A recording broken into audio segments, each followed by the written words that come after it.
8-bit joystick. Dead Tomb is a new indie NES game published by 8-bit Legit.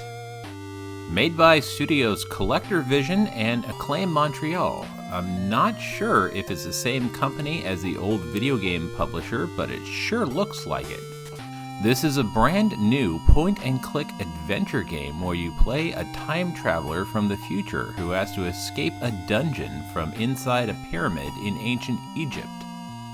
Instead of a mouse cursor, you control our cartoon hero as he moves over and interacts with various items in the dungeon, and there is a wide vocabulary of verbs that you can employ to solve puzzles. Like all good adventure games, all the tools that you need to solve the puzzles are right there, but it takes some critical thinking and some trial and error to figure it out. The graphics are quite good with good use of color, and the user interface is pretty good as well. The sound and presentation is also top-notch, and it really made me think, but I didn't get too frustrated. It was just right when it came to the challenge. There are also passwords that you can find on little pieces of papyrus when you get to certain checkpoints.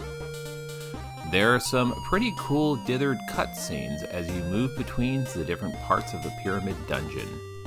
I personally think that point-and-click adventure games are a lot of fun, and I think that it is a genre that is well deserving to have new additions.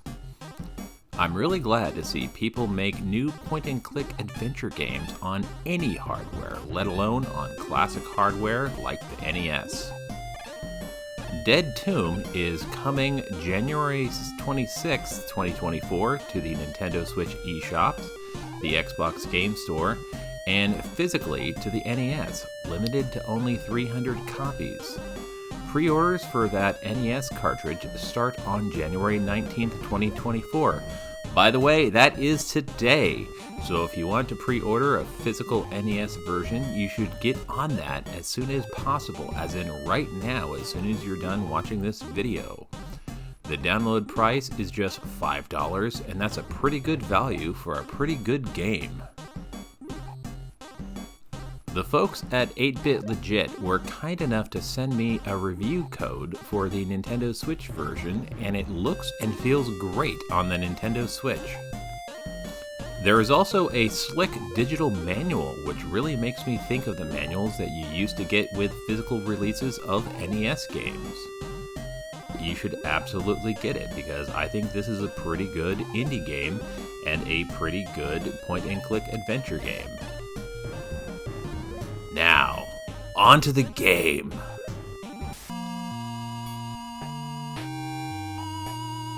So apparently, in the future, you are a time traveler who's sent back in time, but they're trying to study the Ice Age, but you end up in ancient Egypt.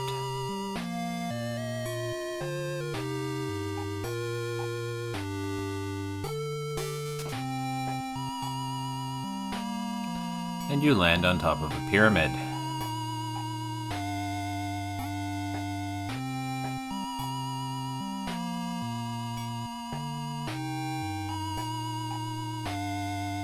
And then the Pharaoh's boys come and get you and knock you out and lock you inside the pyramid.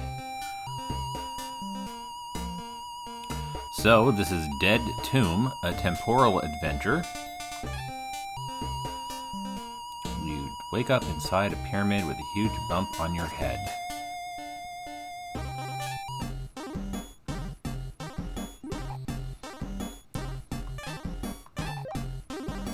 So, even though it is you play as a little guy, it is essentially a old school point and click adventure. Skeleton must have been a Tomb Raider. So you move around, but you have a variety of words that you can then use to interact. Sand seems to have an opening. Move sand.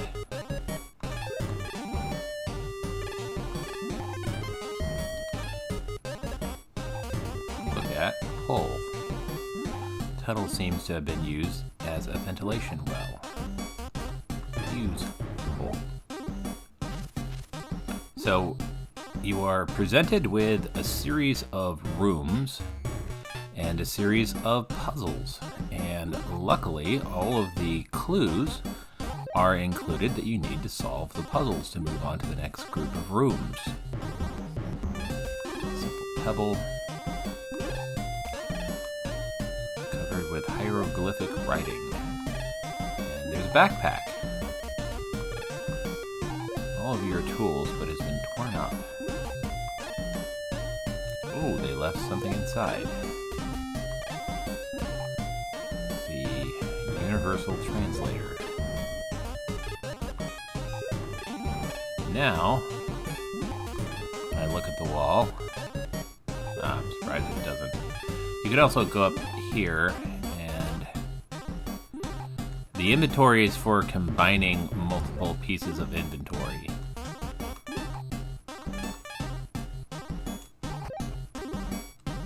But some pretty decent looking dithering and cutscene graphics. Got through one room and now there are 3. Now I think I'll go and show you this. So you think, oh, there's a rock. Look at it. Question, rock. Okay. Move rock. Scorpion hiding beneath the rock stung you and its venom takes effect and you die.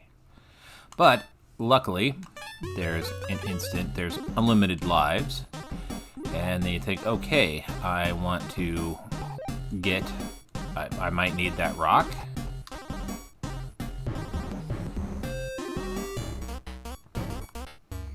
Going from here, there's a shrine. Look at that tiny statue. And you see a little flickering thing over there. Look, nail. A metal nail stuck between 2 stones. Take nail. You pulled the nail, but it barely moved. But it did move.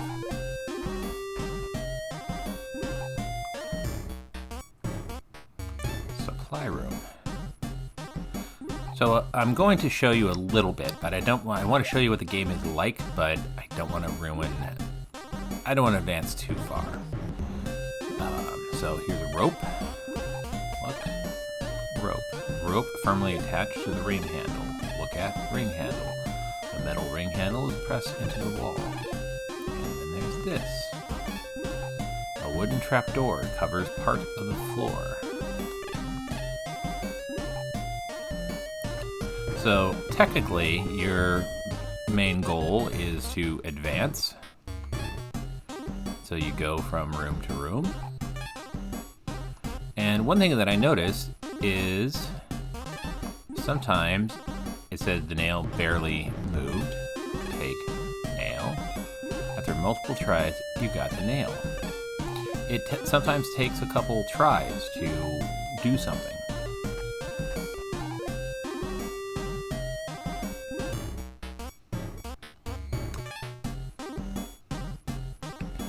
So here are 4, this is the apothecary, and translation contains toxic poison. So if I didn't have that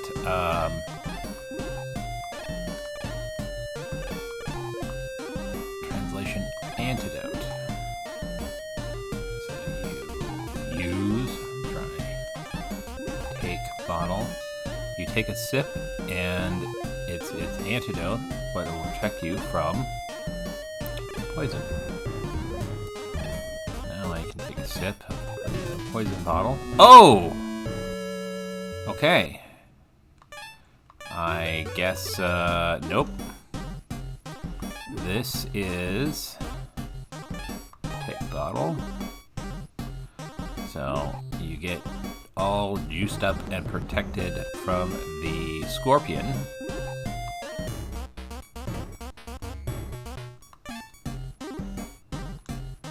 Now, I can move the rock. The scorpion behind the rock stung you, but you are safe thanks to the antidote. Oh, thank God.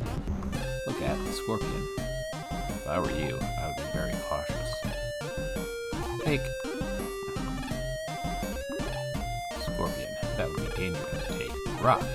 You manage to fit a large chunk of rock into your pocket.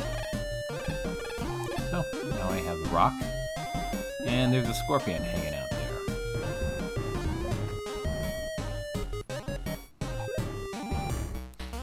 Cinematic screens, back to the shrine.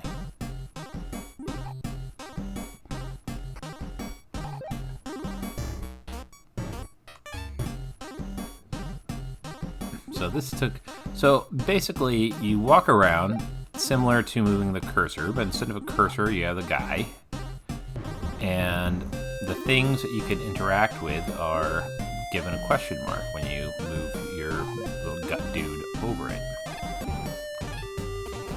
Use trapdoor, think of something else. Use hammer and nail with rock. Hammer, nail into door. So now I got a nail into the door. And now I can use rope.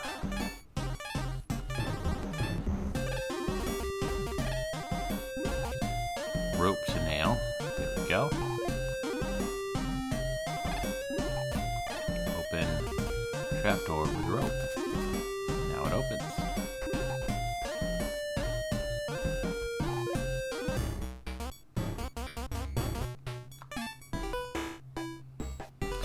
So, there's a pretty cool looking knife.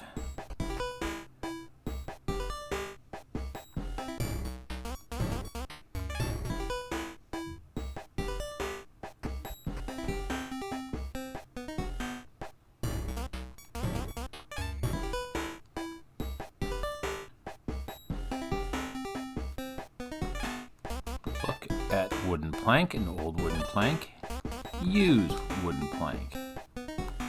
Bam, can't even walk off. Now I can look at dagger.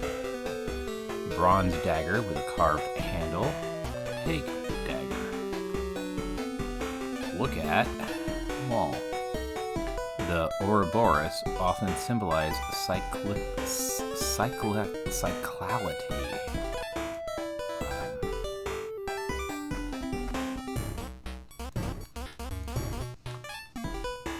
Greenhouse.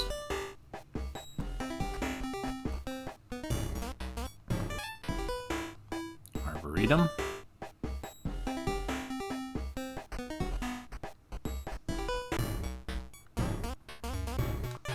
Catwalk.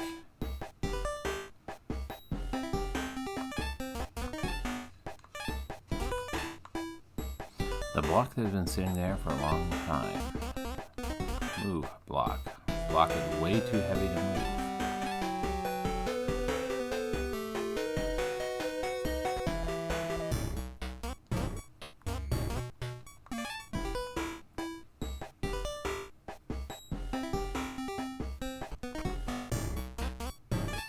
So there's a single quest to escape the pyramid, get a diamond, and then return to your time. The tree seems to be thirsty.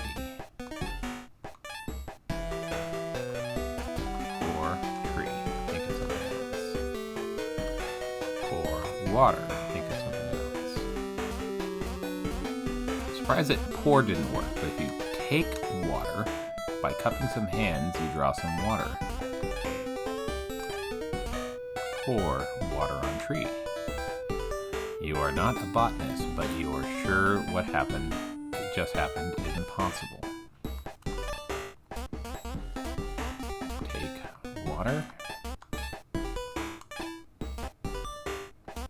Pour water on tree.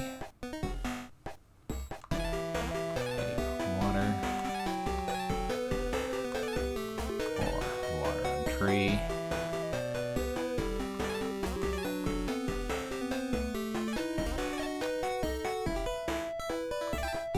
Look at tree.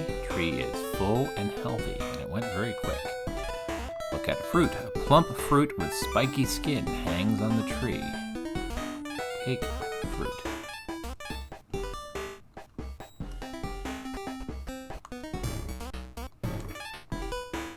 Go back to the Arboretum.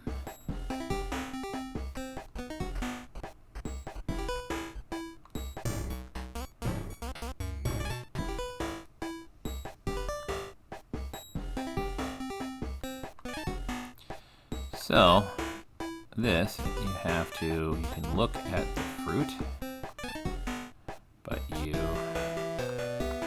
can't use it. You have to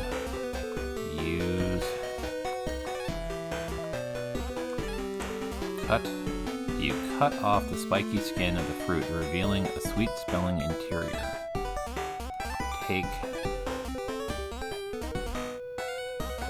Taste. The carbohydrates from this fruit multiply your strength.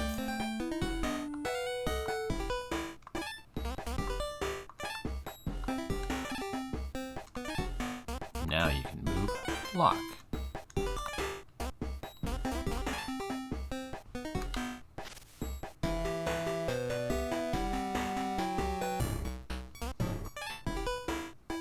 So, I'm not going to go too much further, but this is a very well-made, old-school adventure game with some really cool exploration and puzzles, and it looks and feels, I could imagine this on the NES back during the day, and it's cool that it's available on Xbox and Switch. And there is going to be a cartridge. They're going to make 300 cartridges, and the pre-order for the cartridges is published today on Friday the 19th. So you better, if you want to get a physical version of this, if you really like NES and adventure games, I definitely recommend that you check it out.